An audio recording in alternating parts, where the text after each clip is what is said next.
Is collaboration cheating?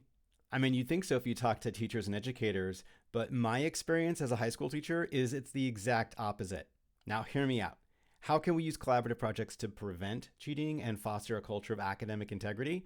This is a big challenge that a lot of us have, and I think most teachers are really afraid to give collaborative projects because we don't know how to grade them, right? How do we give credit where it's due and make sure kids don't take ideas from somebody else and don't actually do the work, right?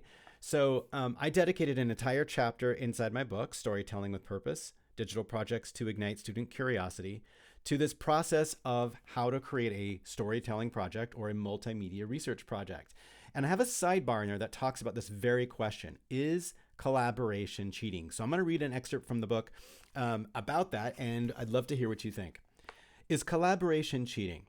Schools sometimes discourage collaborative projects in which students develop and share ideas together because it can be hard to discern the work of individual students when assigning grades. Just as sports teams benefit from players who have many assists or improve the chemistry of the team, letting students work together can elevate the quality of everyone's learning. For those times when individual grades are required, might try providing students with specific roles, such as graphic designer or writer, and assess them on that work.